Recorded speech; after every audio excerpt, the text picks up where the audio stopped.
வணக்கம். நான் உங்கள் அன்பான சயின்டிஃபிக் வேதிக் அஸ்ட்ராலஜர் அஸ்ட்ரோரஞ்சி பேசுகிறேன். நல்லது நினைப்போம், நல்லதே நடக்கும்.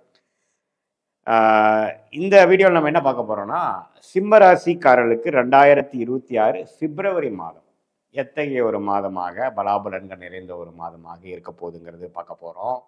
அறிவியல் சார்ந்த முறையில் எந்த விதத்திலும் மிகைப்படுத்தாமல் சயின்டிஃபிக் வேதிக் அஸ்ட்ராலஜி முறையில் பரிகாரங்கள் அது மாதிரி மூட நம்பிக்கைக்குள்ள போகாமல் உள்ளது உள்ளவாறு நம்ம பார்க்க போறோம். இப்ப பாருங்க, ஆண்டு கிரகமாகிய குரு 11ஆம் இடத்திலே சிம்மராசிக்காரனுக்கு நீடித்திருக்கிறார் பிப்ரவரி மாதம் முழுவதும்.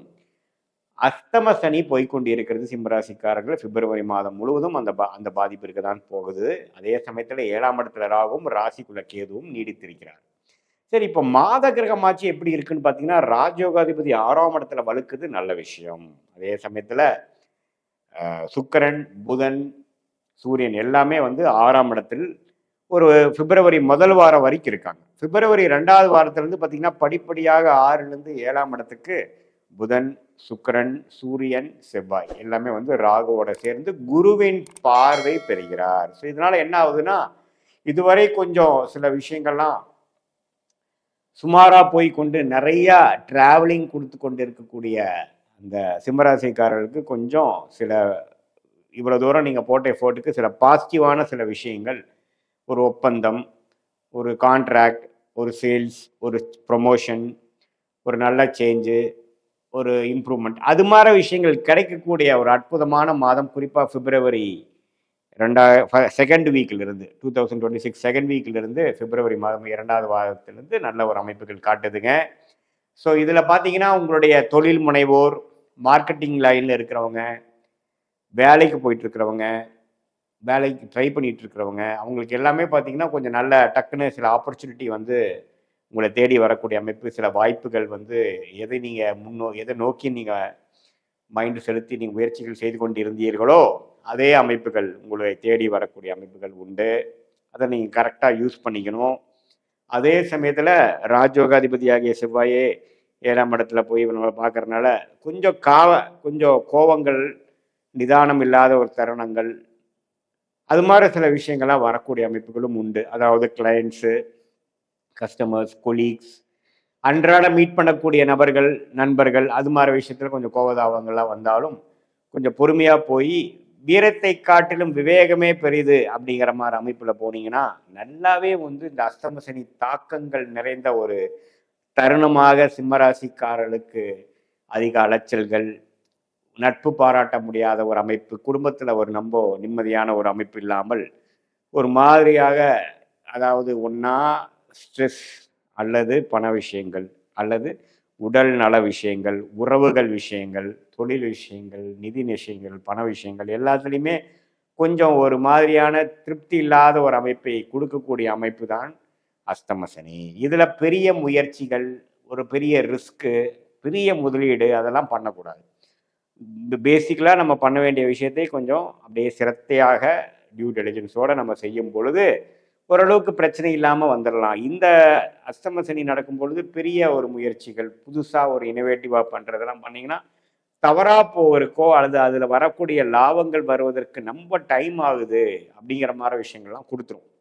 ஸோ அதனால் வீரத்தை காட்டிலும் வேகத்தை காட்டிலும் விவேகமாக பொறுமையாக செல்வீரே. ஆனால் இந்த பிப்ரவரி மாதமும் சில நல்ல வாய்ப்புகள், நல்ல ஒரு சில கனெக்ஷன்ஸ், நல்ல தொடர்புகள், நல்ல ஒரு மேன்மை, வேலையில் இருந்தாலும் சரி, தொழிலாக இருந்தாலும் சரி, கல்யாண விஷயங்கள், வெளிநாடு விஷயங்கள் எல்லாத்துலேயுமே ஓரளவுக்கு பாசிட்டிவாக வரக்கூடிய எல்லா ஏஜ் குரூப்புக்குமே ஓரளவுக்கு அஷ்டம சனி தாக்கத்தில் இருக்கிறவங்களுக்கு ஏதோ கொஞ்சம் சில விஷயங்கள் நடந்ததுராப்பா அப்படிங்கிற மாதிரி ஒரு பாசிட்டிவான ஒரு விஷயங்கள் கொடுக்கக்கூடிய ஒரு மாதமாக சிம்மராசிக்காரர்களுக்கு 2026 மார்ச் மாதம் இருக்குதுங்க. பிப்ரவரி மாதம் இருக்குது, அதை மறந்துடக்கூடாது. ஸோ அதனால் இப்போ போக்குவரத்தில் போகும் பொழுது, வண்டி வாகனம் செலுத்தும் பொழுது, இரவு நேரம் போகும்பொழுது நம்ம கேர்ஃபுல்லாக இருக்கணும். ஏதோ ஒரு நினச்சிட்டு போய் நம்ம மறந்துடக்கூடாது. சிரத்தை இல்லாமல் செயல்பட முடியாது. பேச்சு விஷயத்தில் கவனமாக இருக்கணும். புதுசாக ஒரு நபரை மீட் பண்ணும் பொழுது அவங்களுடைய ட்ராக் ரெக்கார்டெல்லாம் செக் பண்ணிட்டு தான் நீங்கள் அவங்களுக்கு வேணுங்கிற சில பண பரிவர்த்தனையாக இருக்கட்டும், பணம் அனுப்புறதா இருக்கட்டும், கொடுக்கல் வாங்கலாக இருக்கட்டும், டக்குன்னு ஏதோ ஒரு ஆர்டர் கிடைக்குதே, ஒரு வாய்ப்பாக வருதேன்ட்டு நீங்கள் வந்து செயல்படக்கூடாது. எல்லாமே வந்து பொறுமையாக போகணும். ஏன்னா ஏமாந்தோம்னா ஸ்கேமில் போய் மாட்டுறது, தேவையில்லாமல் அவசரப்பட்டு அதுக்கப்புறம் பிற்காலத்தில் வந்து கொஞ்சம் ஃபீல் பண்ணுறது அப்படிங்கிற மாதிரி அமைப்பை கொடுக்கக்கூடிய ஒரு தருணமாக சிம்மராசிக்காரர்களுக்கு இருக்குது. அதே மாதிரி மூத்த சீனியர் சிட்டிசன் சிம்மராசிக்காரர்கள் கொஞ்சம் கேர்ஃபுல்லாக இருக்கணும். பாத்ரூம் அது மாதிரி விஷயத்துலாம் போகும்பொழுது ஏதோ நினச்சிட்டு போகக்கூடாது. கீழே தண்ணி இருக்கா இல்லையான்னு பார்க்கணும். திடீர்னு உங்களை ஏமாறக்கூடிய ஒரு நீங்கள் எதிர்பார்க்காத டைமில் ஏதோ ஒன்று வலிக்கிட்டு விழுகிறது, காலில் அடிபடுறது, அது மாதிரி விஷயங்கள்லாம் நடக்கக்கூடியனால நம்மவே கவனமாக பொறுமையாக நம்ம மன உளைச்சல் இல்லாமல் கொஞ்சம் பொறுமையாக தியானம் பண்ணி கொஞ்சம் மெடிடேஷனோட கொஞ்சம் தெளிவோடு இருக்கும் பொழுது வரக்கூடிய ஆபத்துலேருந்து நம்ம தப்பிச்சிக்கக்கூடிய அமைப்புகள் கொடுக்குதுங்க. ஸோ எப்பவுமே மைண்டு கிளியராக வச்சுக்கணும். லேசினஸும் இதே சில காலேஜ் படிக்கிறவங்க இளைய தருணெல்லாம் பார்த்தீங்கன்னா கொஞ்சம் கெட்ட விஷயத்துக்குள்ள போகிறது, தேவையில்லாத சகவாசங்கள், தேவையில்லாத பழக்க வழக்கங்களை கற்றுக்கொள்வது, இது மாதிரி ஒரு தருணத்தை கொடுக்கக்கூடிய ஒரு அமைப்பும் இந்த அஷ்டமசனி சிம்மராசி இளைஞர்களுக்கு கொடுக்கக்கூடிய அமைப்பு இருப்பதனால கொஞ்சம் கவனமாக இருக்கணும். அவங்கள பெற்றோர்கள்லாம் கொஞ்சம் பார்த்துக்கணும், கொஞ்சம் சப்போர்ட் பண்ணணும், கொஞ்சம் கேர்ஃபுல்லாக அவங்கள மானிட்டர் பண்ணணும். அது மாதிரி அமைப்புகள்லாம் கொஞ்சம் இருக்குது. ஸோ அதே மாதிரி பெண்கள், இளைய வயதிய பெண்கள்லாம் பார்த்தீங்கன்னா நீங்கள் வந்து எதிர்பாலனத்தினோட பழகும் பொழுது அவங்க நம்பிக்கையோட சிலதெல்லாம் பேசிக்கிறது, சிலதெல்லாம் அனுப்புறது, அதெல்லாம் நீங்கள் பண்ணக்கூடாது. நம்ம கேர்ஃபுல்லாக இந்த தருணத்தில் யாரும் நம்பக்கூடாமல் கேர்ஃபுல்லாக இருக்கக்கூடிய அமைப்பாக இருக்குதுங்க. ஏன்னா ராகு 7ஆம் இடத்துல வருகிறார். என்னதான் குருவின் பார்வையில் இருந்தாலும் செவ்வாய், ராகு, புதன், சூரியன் எல்லாம் சேருவது ஒரு வித பாவத்துவத்தை கொடுக்கறதுனால ஏதோ கொஞ்சம் பட்டதுக்கு அப்புறம் தான் கொஞ்சம் தெளிவு வந்ததுங்கிற மாதிரி விஷயம் சில சிம்மராசிக்காரர்களுக்கு கொடுத்து வரும். ஸோ அதனால கொஞ்சம் கேர்ஃபுல்லாக எல்லா விஷயத்துல இருக்கும் பொழுது நம்ம கொஞ்சம் நல்ல பலன்களை இருந்து தீய பலன்களை அவாய்ட் பண்ணி வரக்கூடிய அமைப்புகள் இருக்கு.